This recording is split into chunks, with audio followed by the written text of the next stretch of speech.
If you land on this video and you're purely just interested in finding the next move or how to do a certain position, this isn't the video for you.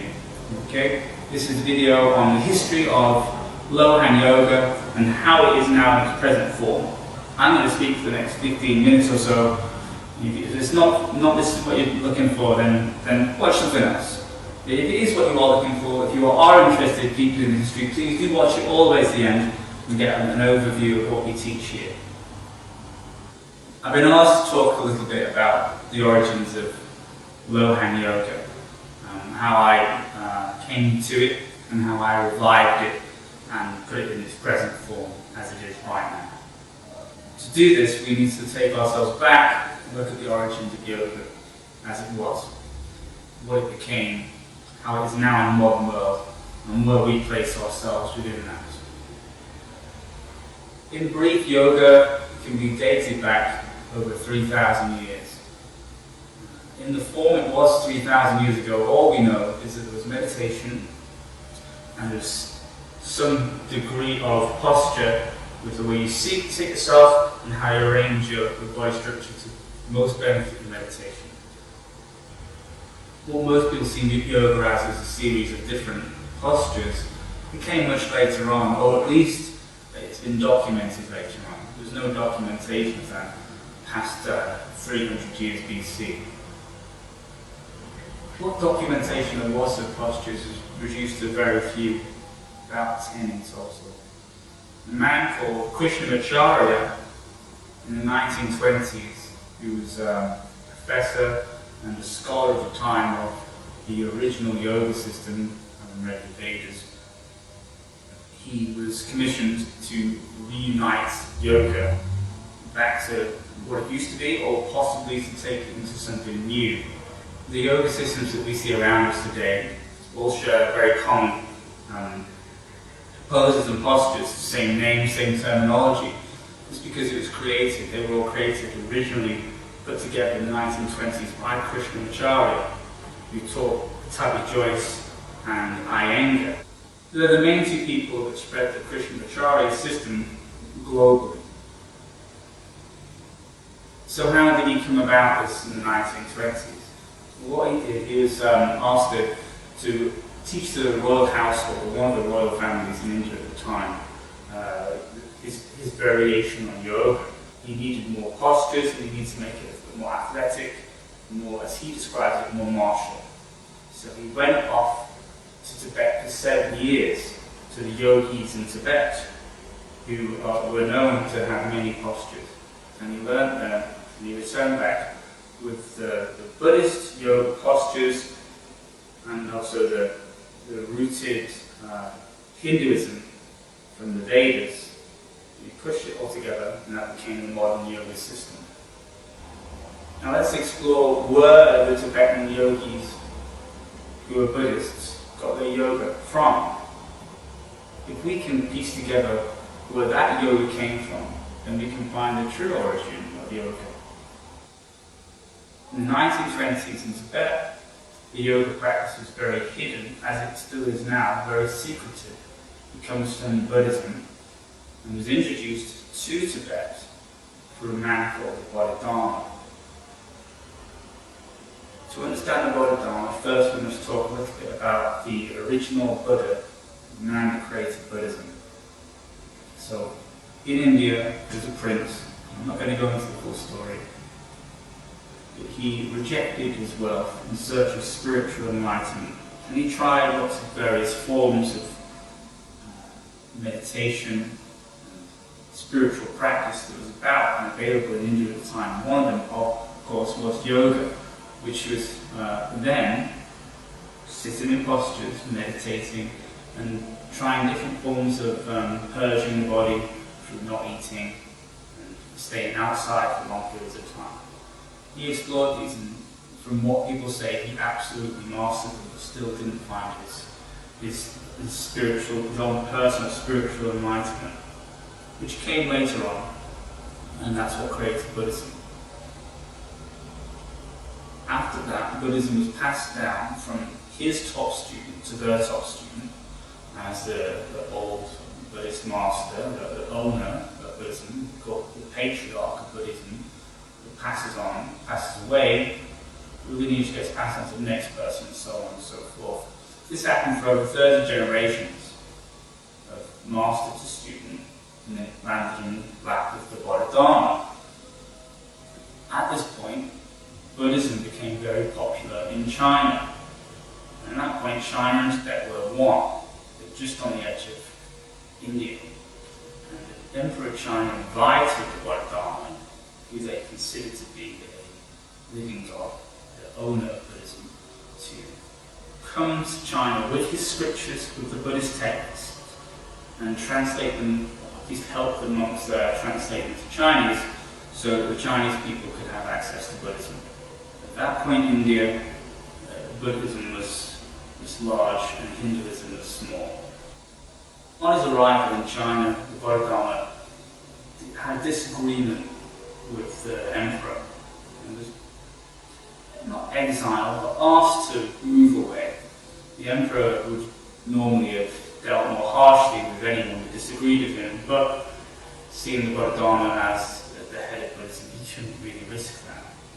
So the Bodhidharma was sent away to a temple that had just been built for the purpose of translating these scriptures.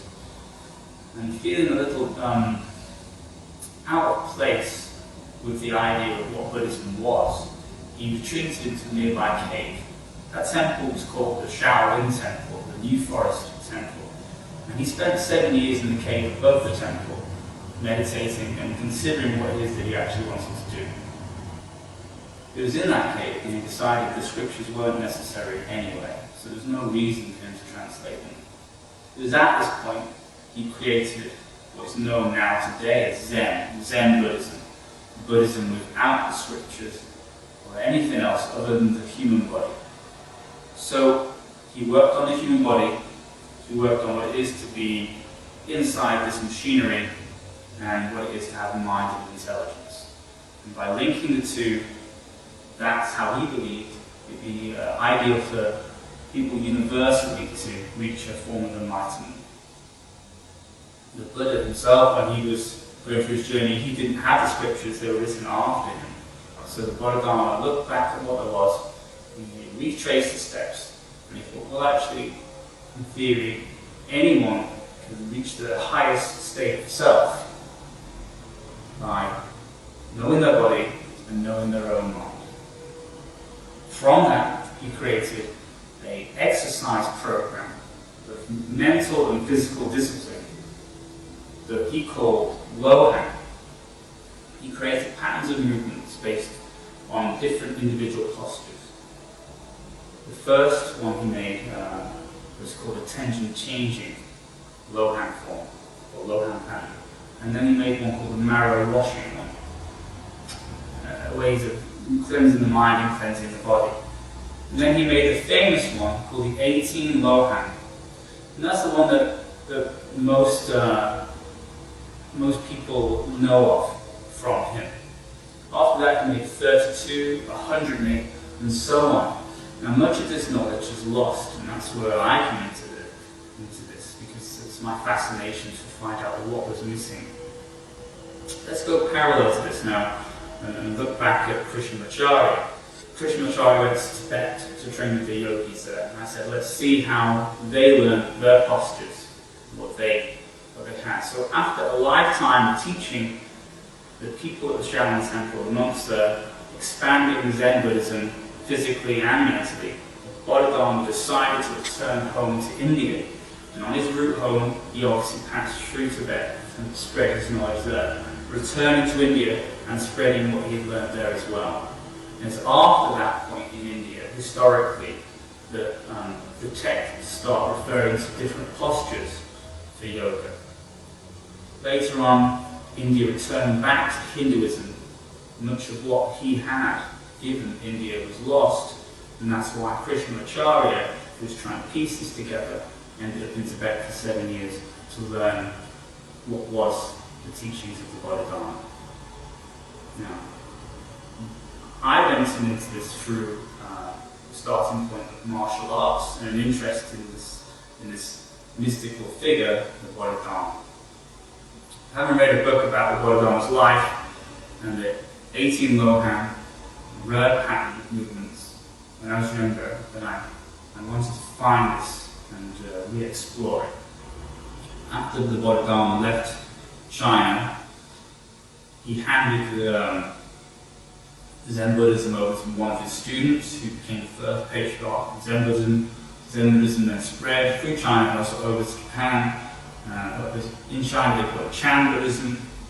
In Japan they call it Zen Buddhism. Everybody in Japan that has studied or does study Zen Buddhism will refer back to the Bodhidharma. Just as most people in the world that study an Asian martial art will trace it back to the Shaolin Temple somehow, and through that back to the Bodhidharma. So the samurais see the Bodhidharma as the main and original influence, not just because of the Zen, but also because the martial arts aspects pulls back to him. So does karate and taekwondo and other martial arts systems all gravitate back to the Shaolin Temple, and then from that back to the Bodhidharma. So Bodhidharma is often referred to as father of martial arts and father of Zen Buddhism.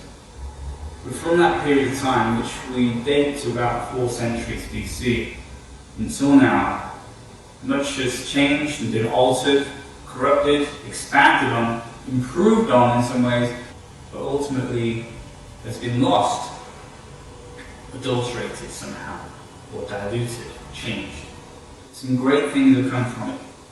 It's a wonderful starting point. It's something I felt I needed to explore, learn from it. So, with a background in martial arts, I eventually found a teacher who knew the 18 Lohan pattern. Many people have a version of it, but this particular teacher had what I considered, or at least I could find, is the most authentic lineage and route back to the Bodhidharma. So this route goes like this, very simple. The Bodhidharma taught his top student, who then became the abbot of the Shaolin Temple. After that, he briefly spent some time through Tibet and back to India. So the most clean and precise transmission of his knowledge was to his top student, the monk that became the Shaolin Temple's abbot, the first abbot of the Shaolin Temple. Now, it goes along a logical line to say that that person was the first patriarch of the 18 Lohan, or Lohan Yoga as it was then.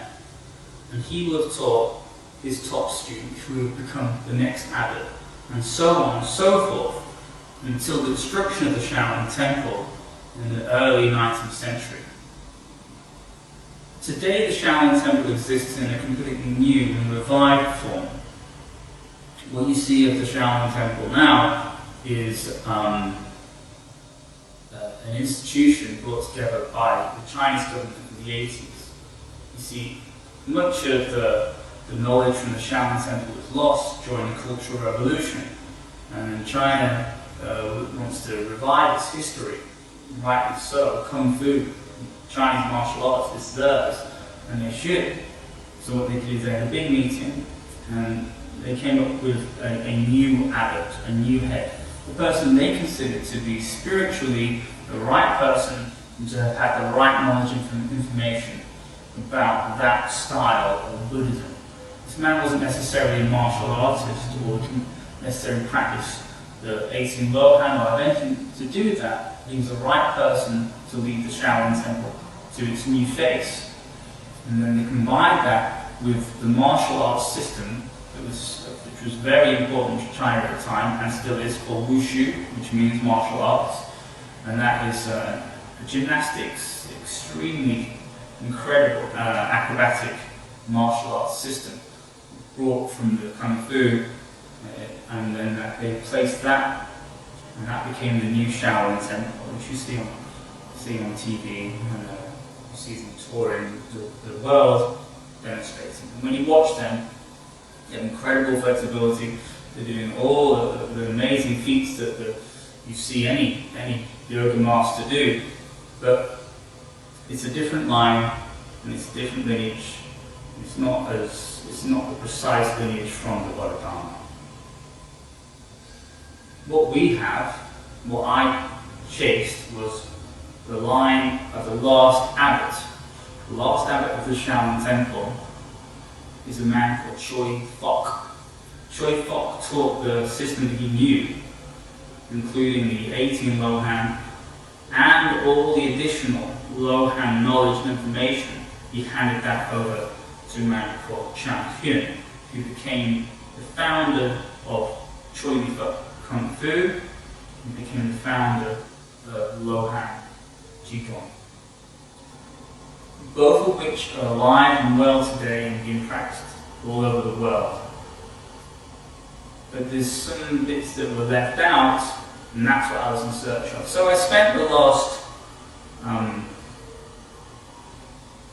18 years studying and mastering Choi Fok Kung Fu and Lohan Qigong.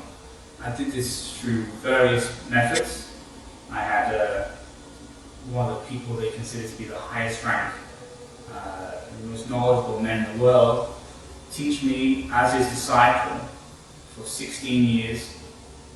And I reached the highest level you can reach in this organization. And I attained all the knowledge I could from that. But there wasn't enough. I needed to collect up the remnants that were left behind. And only a few people I knew of had that. And one of them was the keeper of the Jiangmen lineage, an old man, Hong Kong. When I met him for the first time, he was already in his 80s. And he, Wong Hong, his name is, he had some of the bits that were left over that weren't passed on. So I gained that information from him, and then I was lucky enough to go to the absolute source, to the great-grandson of Chan Hyun, the founder of Lohan Qigong and founder of Choi Fok Kung Fu, the man who learned from the last abbot. And I spent 11 days with him, revising, relearning, and really picking his brain on every aspect to see what was left over. And what was left over matched very much other things that I've learned in my past 18 years of having an interest in learning Zen Buddhism and yoga. Unfortunately, this man, the last keeper, Chan Sun Chu, passed away, and I never really got to spend any more time with him. But what I got from him was incredibly valuable. But most importantly, what I got from him was the support that I needed.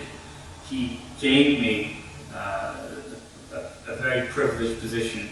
He allowed me, he said, please do revive the Lohan yoga, the original Lohan that was taught by the Bodhidharma. And use that, spread it throughout Europe if you can, and do it in my name. At first, when I met him, he was a very nice and pleasant man, but it took a little example to find a connection with him, and it was very lucky that we seemed to connect well. He took me to his temple school, the original school that his ancestor originally taught at, and I was asking him through a translator about the 18 Lohan, the additional bits that weren't taught. And he said, let's have a look, let me see your 18 Lohan. So at the original temple school, and I showed him my 18 Lohan, and it really touched him. It was a great experience. If I remember correctly, it was being translated. And he shows me around the corner in the school, this little broom closet, and he says it's triggered a memory in him when he was about 6. The Chinese see age differently, so they count your time in the womb as part of your life. So when he would have been 5 years old, he was living in that broom closet because his family home, which was next door, was full of all his relatives. There was something happening. So he was spending a period of time, and he'd wake up in the morning in that little broom closet attached to the temple school. And it was very cute the way he did his acting.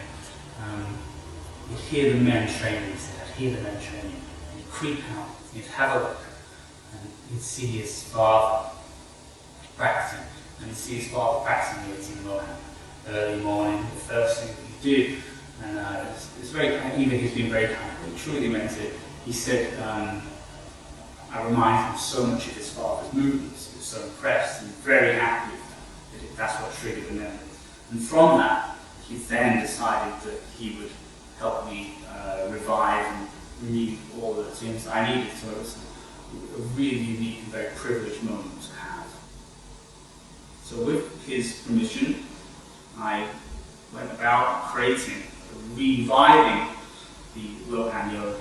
So it's not a new yoga system. It's not like I did a bit of yoga and I've done a bit of martial arts and I'm sort of interested in Zen, therefore I thought, Lohan sounds like a good name, like Lindsay Lohan, I'll set up a yoga system. It's not how it came about. It's an old system, it was lost. And I've been asked by him, his last thing he said to me was to revive this system. It's my goal. There are other people that have the Lohan Qigong, Lohan health practice, which is different. I've studied the Lohan health practice. That's a part of Lohan Yoga. But there are other people, if you are coming to this, you find in me, you're interested in the Lohan Qigong, if you live in England, sure, learn from me. But if you live somewhere else, perhaps you don't need to travel to me. The headquarters for Lohan Qigong worldwide is from a direct ancestor, champion, a man called Chen Yongfa, the Grand Master of Shorty Folk Kung Fu, and the inheritor of Lohan Qigong. And his central school is in Sydney, Australia, and he has schools throughout Europe. So, if that's what you're after, you should go to him. So let me explain the difference a little bit between Lohan Qigong and what we teach here at Lohan Yoga. First of all, the wording of Chinese and Indian is one. But the main thing is I'm put together the bits that were missing, that are patched or moved out. Not to say that one better than the other. What the Qigong is a very refined form, a very refined health practice. But you have to see how it came down. So, after the Shaolin temple was destroyed and the monks left, and Chan Han learned, he came back to his village. Society was a little different, and there was a lot of hierarchy, and wealth and status at the time was very important. So if you were in the temple, you'd be wearing your robes, you would have no problem in putting your hands on the floor, say, or to lay down on the floor. It would not be an issue. But 100 years later, you wouldn't do that. If you had an important family name, or you wanted to have status in the village, you would not be seen to dirty your clothes or touch the floor. And unfortunately, martial arts, the Shaolin martial arts, and the Qigong and the original Lohan that was transmitted to people that were in that culture, they didn't want to teach their students on the floor, they didn't want to lay down, so they didn't teach these things. These things were stripped out. So the 18 Lohan then had, or the Lohan forms like 32 and 108 Lohan, were stripped down, not to touch the ground, not to let the body touch the floor. But what happened was that they weren't taught, but through conversation and family lines and closeness within the family, the fathers would still teach their sons, and also their daughters too, the aspects that would touch the ground. So they weren't lost, it was kept secret. But like anything that's kept secret, eventually it changes and will disappear. So I searched through and I unpicked and I found these things. And so many, similar to the yoga, the modern yoga now, that all it says to me is actually that was the source. And the modern yoga has revived it in the 1920s from Krishnamacharya, for its second line from the Bodhidharma, and I now have spent the last, really, I've been reviving it myself, and then with the permission of the keeper now, with the permission since 2010, so 5 years from the keeper, but also another 13 years before that. I've managed to piece it together from the Shaolin temple. So the movements are the same, postures are the same, the names are different, the meaning is different, and the method is slightly different too. But I think that's what makes it rich and exciting.